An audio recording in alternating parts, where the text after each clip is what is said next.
Sebuah keluarga harmonis yang tinggal di Hyderabad, India, memiliki usaha rumah makan yang mengusung tema makanan sehat. Dua karakter yang berbeda, Raja Nam sang kakak memiliki sifat yang tenang berbeda dengan Vicky yang sang adik dengan karakter yang sangat agresif atau emosional. Kakak ipar Vicky sangat menyayangi Vicky, hingga suatu hari saingan bisnis keluarga mereka bernama Papa Rao membuat ulah. Mereka membuat sebuah keributan di rumah makan milik Raja Nam. Meresahkan, akhirnya Raja Nam melapor ke kantor polisi. Pada malam hari, Vicky mendatangi rumah Papa Rao. Ia melemparkan lampu petromak yang menyala hingga menghanguskan rumah Papa Rao. Keesokan harinya, utusan polisi datang menemui Raja Nam dan akan membawa Vicky ke kantor polisi karena ada saksi yang melihat Vicky yang melakukannya. Raja Nam terkejut lalu mengatakan jika Vicky sedang pergi dan dia akan membawa Vicky ke kantor polisi. Dalam perjalanan terjadi perdebatan antara Raja Nam dan Vicky mengenai apa yang telah dilakukan Vicky. Mereka memiliki cara pandang yang sangat berbeda. Raja Nam yang mengatakan jika itu semua bisa diselesaikan melalui jalur hukum, dan Vicky mengatakan jika polisi di sana adalah anak buahnya Papa Rao. Aku akan mengantarkanmu ke kantor polisi untuk mempertanggungjawabkan apa yang telah kamu lakukan. Jika kamu tidak berubah, maka kamu tidak akan menjadi apa-apa saat besar nanti. Saat mereka melewati stasiun kereta api, Vicky lari meninggalkan Raja Nam dan berkata jika ia akan kembali suatu saat nanti jika sudah menjadi orang yang sangat sukses. Raja Nam mengejar Vicky yang menaiki sebuah gerbong kereta dan tidak diketahui akan pergi kemana. Kereta itu membawa Vicky ke kehidupan barunya di Calicut tanpa uang sepeser pun. Menyusuri jalanan Calicut hingga sampai di sebuah gang, dan disinilah pertemuan pertama Vicky dengan ayah angkatnya yang bernama Gupta. Ia berada di sana untuk makan malam. Orang yang baik karena memberi makan anak-anak jalanan, dan saat inilah kali pertama ia bertemu dengan Vicky yang ia minta untuk dipanggil makan. Saat pemilik warung memanggilnya dan memberikan makanan, namun Vicky menolaknya dengan mengatakan jika ia tidak punya uang untuk membayarnya. Makan saja dulu, nanti kamu bisa bekerja setelahnya. Jika aku makan sebelum bekerja, maka itu adalah sedekahmu. Dan jika setelah aku bekerja, maka itu adalah upahku hasil kerjaku sendiri. Aku bukan pengemis, paman. Aku masih bisa sanggup bekerja. Gupta mengatakan jika ia suka dengan prinsip yang dipegang Vicky. Apakah kamu orang Telugu? Maukah kamu bekerja denganku? Aku tidak mau bekerja untukmu, tapi aku akan bekerja sama denganmu, kata Vicky. Dengan bangga, Gupta mengatakan jika ia akhirnya punya anak yang dinantikannya. Terdapat dua pihak yang selalu saja berebut pengaruh di Calicut. Saat ini Calicut dikuasai oleh Mukherjee. Gupta akan mengikuti lelang tender senilai 2 crore, namun dihalangi oleh Mukherjee yang juga mengincar tender tersebut. Mukherjee menghadang mobil yang digunakan oleh Gupta dan mengatakan jika kalian berani pergi maka kalian semua akan mati. Vicky maju membawa tas berisi uang 2 crore dan melompat ke sungai yang berada di bawahnya. Gupta menunggu dengan cemas hingga hampir pukul 6 sore. Mukherjee memprovokasi dengan mengatakan jika Vicky bisa saja pergi membawa kabur uangnya atau ia tenggelam karena tidak bisa berenang. Pelabuhan itu adalah daerah kekuasaanku dan aku tidak mengizinkan ada orang lain yang berbisnis di sana selain aku.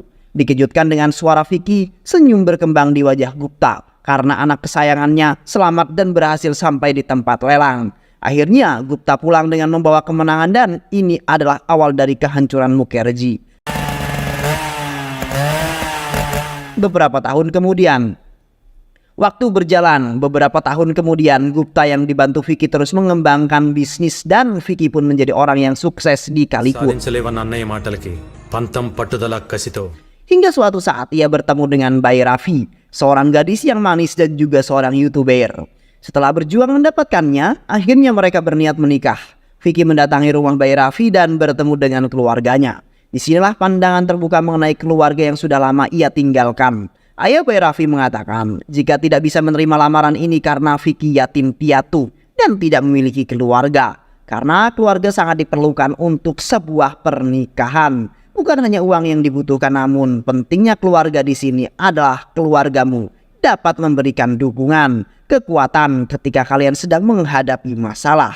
Walaupun memiliki banyak uang, namun banyak orang yang tidak bisa makan dengan nikmat dan tidur dengan nyenyak. Karena apa? Karena jika kita mendapatkan sesuatu yang membahagiakan untuk kita, tanpa keluarga kita akan tetap miskin. Kami tidak bisa menyerahkan putri kesayangan kami padamu, nak. Mendengar penolakan itu, Vicky mengatakan jika ia masih memiliki keluarga, Aku bertengkar dengan kakakku dan pergi dari rumah.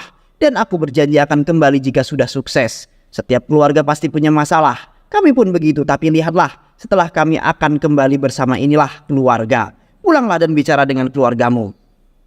Dengan menggunakan jet pribadinya, Vicky pulang ke Hyderabad. Rumah masa kecilnya sudah jauh berbeda, namun tetap hangat dengan lengkapnya keluarga mereka. Kedatangannya disambut dengan kenang-kenangan yang muncul saat beberapa tahun yang lalu. Tak banyak bicara, hanya sebuah pelukan kerinduan yang terasa. Vicky menyapa satu persatu anggota keluarganya dan terakhir adalah kakak ipar yang sudah seperti ibunya sendiri. Vicky membiarkannya mengungkapkan apa yang kakak iparnya rasakan selama bertahun-tahun. Vicky berjanji tidak akan membuat kakak iparnya kembali bersedih karena dirinya. Vicky kemudian diantar ke kamar oleh paman yang sudah bekerja lama dengan keluarganya dan sudah dianggap keluarga sendiri. Di meja makan mereka semua berkumpul dengan banyak makanan terhidang. Raja Nam bertanya mengenai apa yang Vicky lakukan selama ini. Vicky melakukan pekerjaan ekspor dan impor barang. Kami menjaga barang-barang itu dan mengemasnya kembali lalu mengirimkannya pada pemiliknya.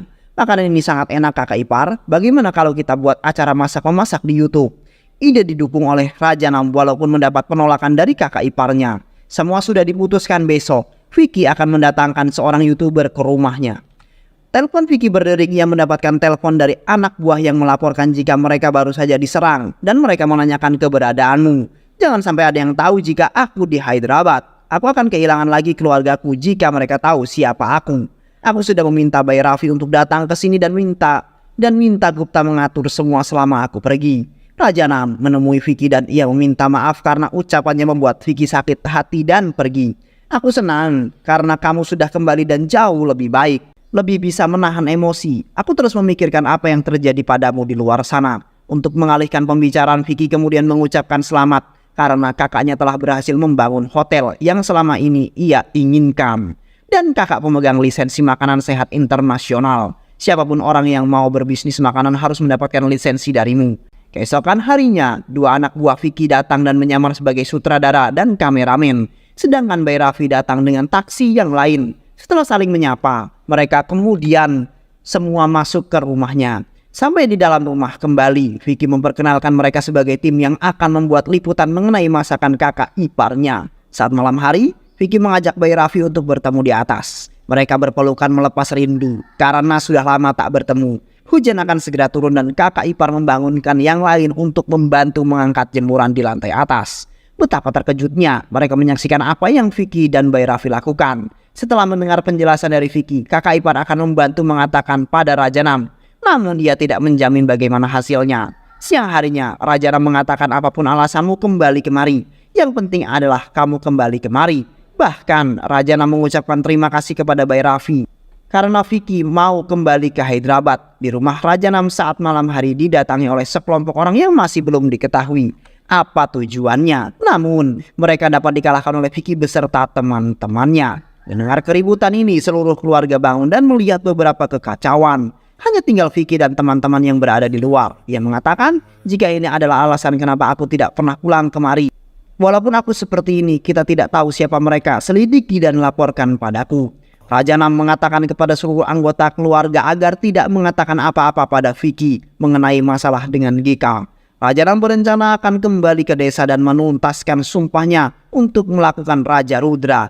Saat mereka berada di desa pun kembali mereka mendapatkan serangan dari orang-orang yang tidak dikenal oleh Vicky. Setelah mengalahkan orang yang mengincar Raja Nam, sekarang giliran orang-orang yang akan mengincar kakak ipar yang ia kalahkan.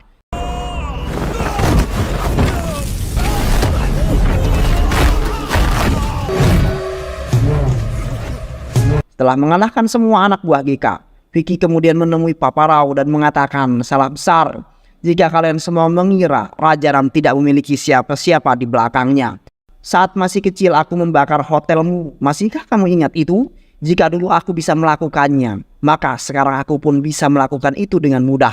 Bilang pada menantumu jika aku akan menghancurkannya jika dia masih mengganggu kakakku. Gika yang melihat semua kejadian melalui rekaman merasa sangat marah dan memerintahkan anak buahnya untuk mencari tahu siapa Vicky sebenarnya. Saat kembali ke rumah, pengacara Raja Nam sudah menunggu dan mengatakan jika mungkin akan ada pembatalan jaminan dalam kasus keracunan di panti asuhan. Jika pembatalan itu terjadi maka Anda akan masuk penjara, Pak.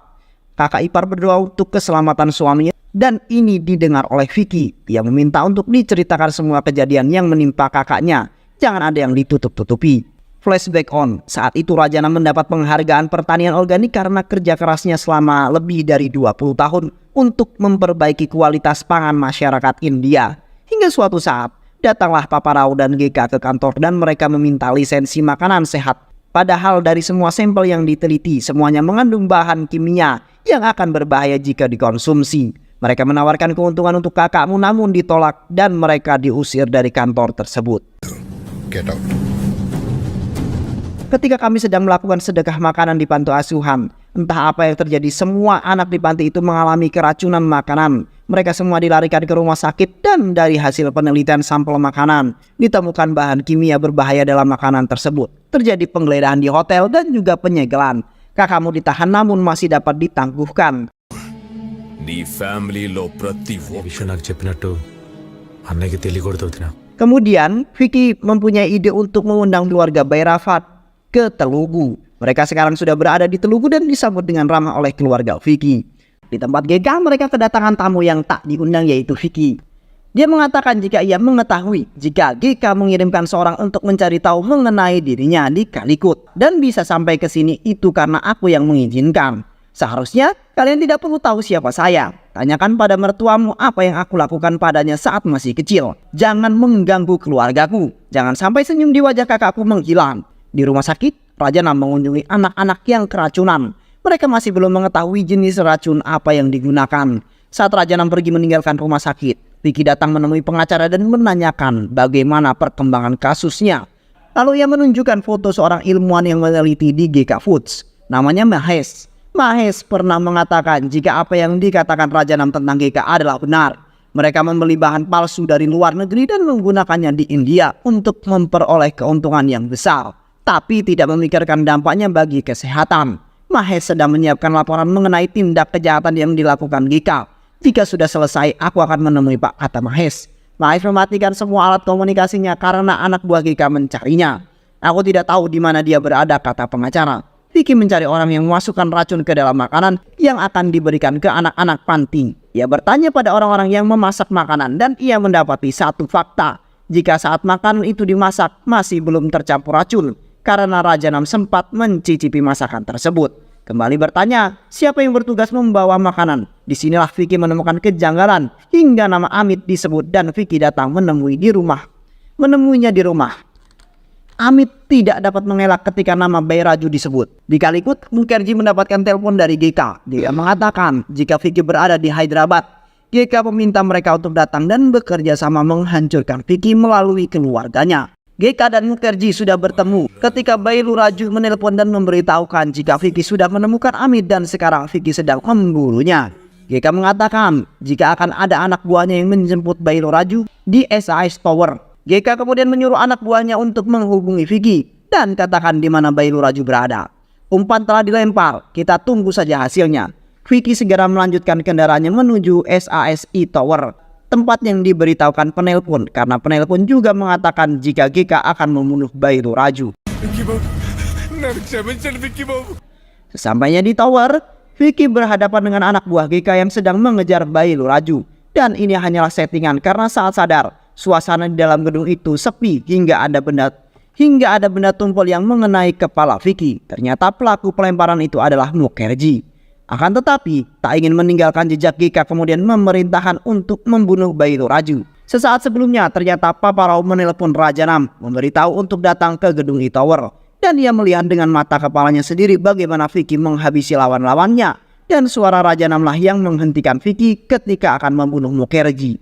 Di rumah, Rajanam meminta maaf kepada ayahnya Bhairavi jika ia membatalkan acara pertunangannya karena ia merasa tidak pantas bersanding dengan besannya yang orang baik-baik.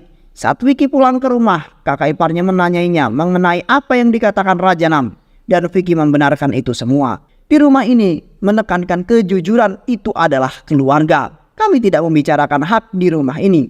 Jika kamu mau hakmu, aku akan pergi dari rumah ini dan ambil hakmu. Vicky kemudian beranjak dari duduknya di meja makan dan pergi meninggalkan rumah itu untuk kedua kalinya. Vicky mengatakan, kakakku akan bahagia jika aku pergi. Paman memberitahukan pada kakak ipar jika anak-anak panti diculik dan kami berusaha menghentikannya. Namun justru Raja Nam juga ikut diculik. Kakak ipar memutuskan menelpon Vicky namun tidak diangkat hingga kesekian kalinya. Vicky yang kemudian melihat HP merasa heran lalu menghubungi kembali kakak iparnya. Hari ini adalah sidang terakhir kakakmu dan aku membutuhkan bantuanmu. Mereka mendatangi Papa Rao dan bertanya di mana suaminya. Kami tidak tahu dia di mana, mungkin dia takut akan hukuman. Jadi dia melarikan diri. Kami akan mengejarnya kemanapun ia pergi. Kakak ipar berteriak pada Papa Rao. Saat menantuku memenangkan kasus ini, suamimu akan ditemukan tewas di rel kereta api. Kakak ipar pergi meninggalkan Vicky. Di sana sebelum pergi, ia mengatakan akan menunggu di pengadilan. Aku tidak peduli apa yang akan kamu lakukan pada mereka. Dimanapun dia berada, kamu harus membawanya ke pengadilan. Papa Rao dilempar ke hadapan GK dan di sana ada Raja Nam yang terikat dan juga anak-anak panti yang berada di dalam ambulan. Saat berlari mendekat, ia mendapatkan tusukan di perutnya oleh GK. GK mengatakan apa saja yang telah ia lakukan untuk menghancurkan Vicky. Dan semua ingatan itu terulang di benak Raja Nam. Raja Nam merasa bersalah pada Vicky.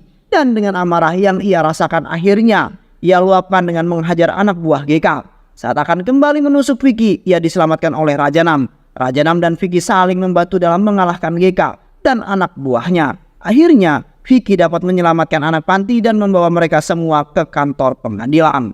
Saat pengadilan dimulai dan pengacara mengatakan jika Raja Nam tidak datang karena melarikan diri, mobil yang mereka kendari sampai di depan pengadilan.